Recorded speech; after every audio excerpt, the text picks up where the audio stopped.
Olá, tudo bem? Contente de estar novamente falando com vocês. Esse é o nosso quinto vídeo.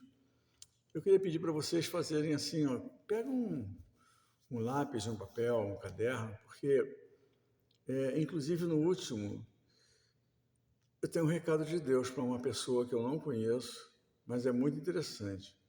Então é bom entender, né? Porque Deus está começando a me usar para dar recado, é a primeira vez que Ele faz isso em vídeo, né? Então, eu acho muito interessante essas coisas, né?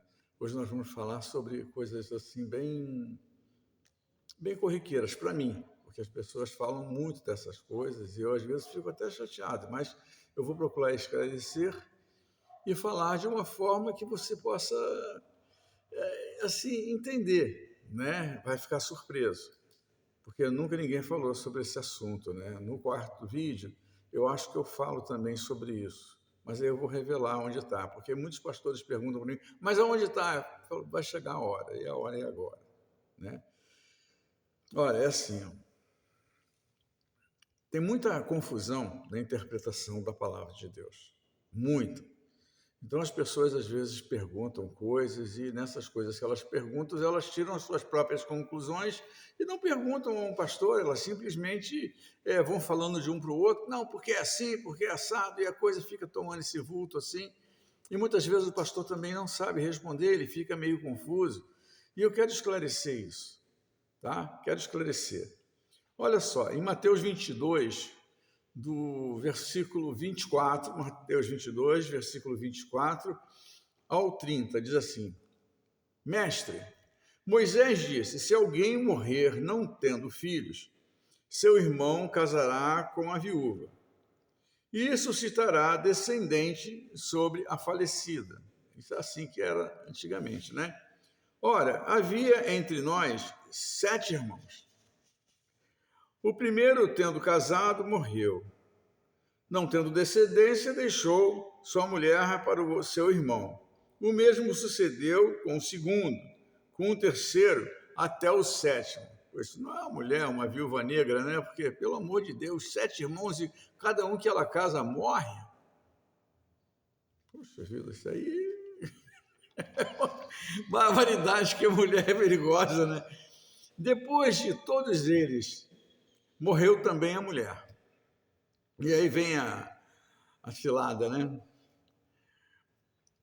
Portanto, na ressurreição, de qual dos 7 será ela esposa? Porque todos a desposaram.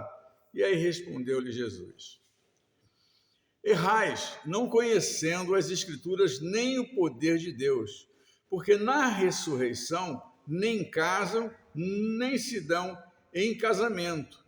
São, porém, como os anjos. Ora, se são, porém, como os anjos, eles pensam assim, as pessoas normalmente pensam, poxa, os anjos, não tem anjo mulher, só tem anjo homem, então por isso que não se casam. Não, não é isso que Jesus quis dizer. Ele quis dizer, com certeza absoluta, e eu vou provar isso para você, que é espírito. E espírito não tem carne, não faz sexo. Sexo é uma coisa carnal, é uma bênção de Deus para o casamento. Ah, como é que você pode ter certeza? É simples. Anota aí, Zacarias 5, capítulo 5. Zacarias, capítulo 5. E você vai do 8 ao 9.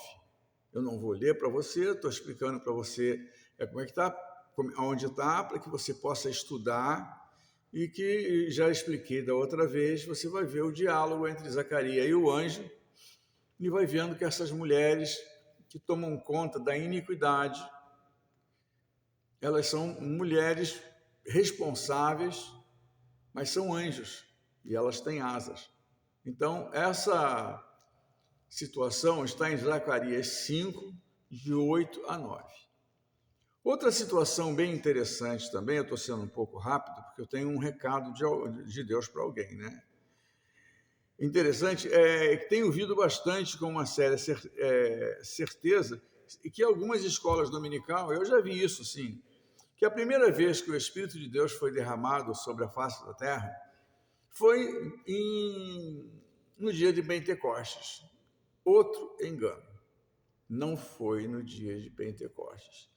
Eu estava numa igreja, a escola dominical muito grande, sabe? Uma igreja assim de 500 pessoas e tudo. E no meu ponto de vista, com certeza, dia de Pentecostes foi que Deus derramou o seu Espírito, e falaram em línguas, e profetizaram. Lento engano. Não foi.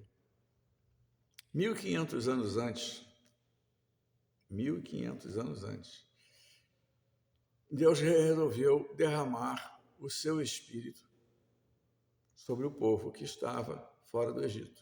Então pediu a Moisés que ele fizesse o quê? Que ele juntasse 70 anciões,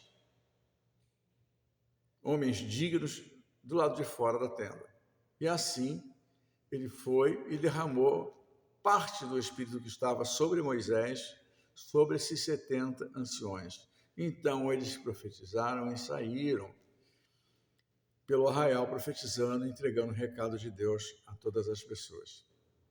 E depois também não foi 70 anciões, porque depois apareceu e estava dentro da tenda Eldade e Medade, e também receberam também, foram atingidos pela graça do Espírito Santo de Deus. Isso foi maravilhoso, né? Então a gente vai observando essas coisas todas. Isso daí está lá no livro de, se eu não me engano, Números 11, é onde está essa situação. Do versículo 24 a 26. 2 versículos, você já mata a charada, já olha, vai ver isso aí que antes de Jesus, em Números, Gênesis, Êxodo, Números, terceiro livro da Bíblia, Deus já derramou sobre o seu Espírito sobre 72 pessoas.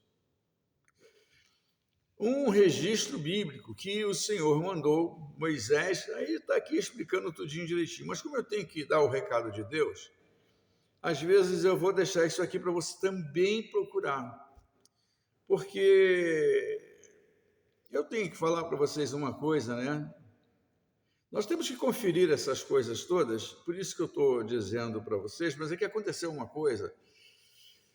Eu moro aqui em Igrejinha, né? São duas cidades antes de Gramado, aqui é muito frio. E agora, no dia 2 de maio, estava 6 graus aqui. E eu estava dormindo. E eu não sei quem foi que incomodou a Deus, de vocês que estão vendo meu vídeo, que Deus mandou um recado. Ele falou assim para mim, vai para o altar. E eu vim aqui para o altar. E comecei a orar, e Deus foi começando a me dar revelação e tudo. Então, eu escrevi o que ele falou e achei muito interessante, né? Foi muito interessante mesmo. Eu falei, meu Deus, olha só, isso acontece bastante com a gente. É importante você conhecer Deus, o nosso Deus, né? O Deus raiz, né? Isso é muito legal da gente conhecer. Quando eu falo Deus raiz, é o Deus nosso do começo. Não é esse que vocês começam a adorar os cantores, isso, aquilo tudo, é adoração, que nem num culto que eu fui conversar, encontrei um irmão do lado de fora, falei, poxa vida, como é que estava o culto aí? Estava uma bênção, eu falei, estava bom mesmo, estava excelente, estava maravilhoso. Sobre o que se pregaram? Eu não sei sobre o que foi a pregação, mas que estava uma bênção, estava. Cuidado. Cuidado que a gente está num ponto, mas Deus continua abençoando. Então aí, vamos o que Deus falou para mim. Às 4h20 da manhã, no dia 2 de maio, o recado, resposta de uma pessoa que está aflita, que Deus já falou antes, ele continua batendo na porta. Mas a palavra de Deus diz que batei, batei, dar-se-vos-á. Boa medida, recalcada, sacudida, transbordante. Então, vamos cumprir a palavra, né? Ele cumpriu, mas a resposta, eu não queria estar, depois desses 2 livros que eu li, junto com essa pessoa, não. Olha só. Olha só, deixa eu ver aqui. Fala assim, deixa eu ver onde foi, está aqui, tá. Para uma resposta para vocês. Aí começou, eu escrevi o que Deus falou para mim. Assim diz o Senhor, Não sou homem para que minta, nem filho do homem para que, tendo prometido, não venha a cumprir. Isso já é uma coisa meio forte, né? Deus falando assim. Já tenho, você pediu e vou cumprir. Já disse isso. Olha Deus falando, né? Já tenho, aí a questão, né? A pessoa que vai te acompanhar nesta vida. Ela já está pronta, mas sou um Deus justo, Deus de justiça, e estou trabalhando em você agora.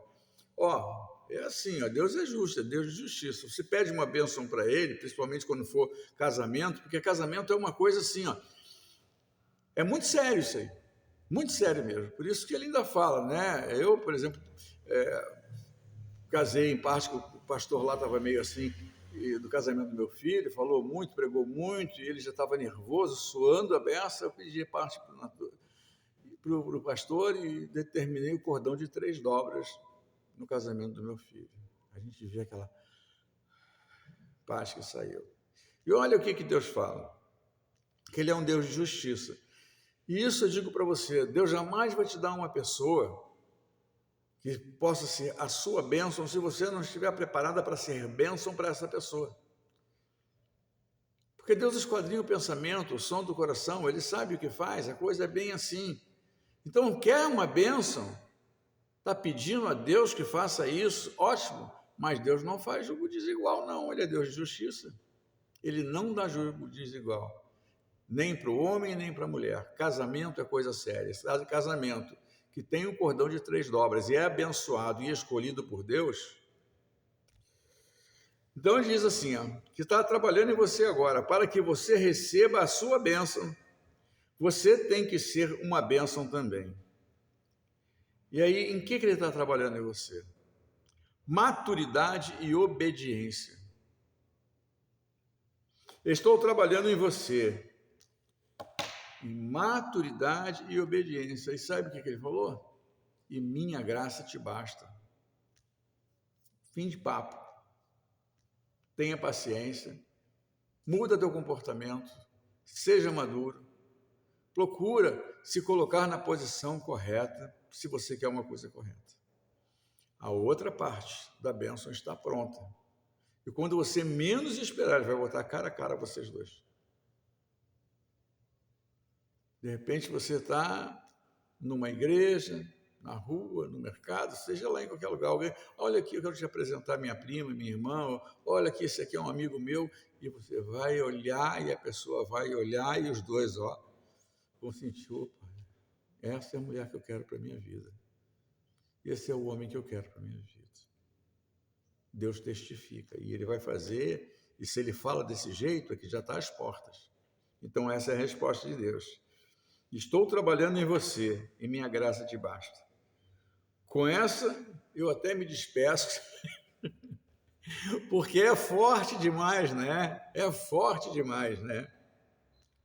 Forte demais eu ser acordado às 4h20 da manhã e vir para um templo, com 6 graus, com um frio danado, para obedecer a Deus e te entregar essa resposta. Se Ele fez isso comigo, é porque está muito perto de você receber a sua bênção. Menina, o teu marido está chegando. Menino, a tua esposa está chegando. Ah, eu já casei, sou viúva. Deus não está nem aí para isso. Você pediu, não foi? Você pediu, você recebe. É assim que funciona. Ele quer a comunhão. Vai lá no livro de João, capítulo 15, e diz que ele não quer servo, ele quer amigo. Nós estamos no tempo da amizade de Deus, né?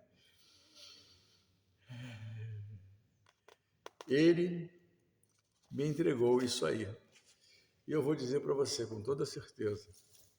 Por isso que eu pedi para você escrever. Porque eu vou passar daqui a pouco a dar só uma explicação em vez de 2 de cada vez. E eu sei que Deus, quando começa a fazer assim, Ele começa a mandar a mensagem, a fazer a entrega. Então, confia, nos ajuda a fazer a obra de Deus, faça a obra de Deus junto comigo, compartilhe esses vídeos com as pessoas que você conhece, peça para procurar, a gente está começando a fazer esse trabalho agora, né? No YouTube, no Face, no Instagram. Eu sou missionário há quase 40 anos, então tem muita experiência, muitas coisas para contar para vocês, dentro da palavra de Deus, na mesma situação, mas vivi quebrando a cara e aprendendo como você também. Então confia em Deus, Ele tem o seu tempo para tudo. Deus abençoe você, que a graça de Deus te baixe. Só quero te dar um grande abraço e pedir que Deus abençoe você, para que você consiga o mais rápido possível essa situação. Em nome de Jesus. Amém.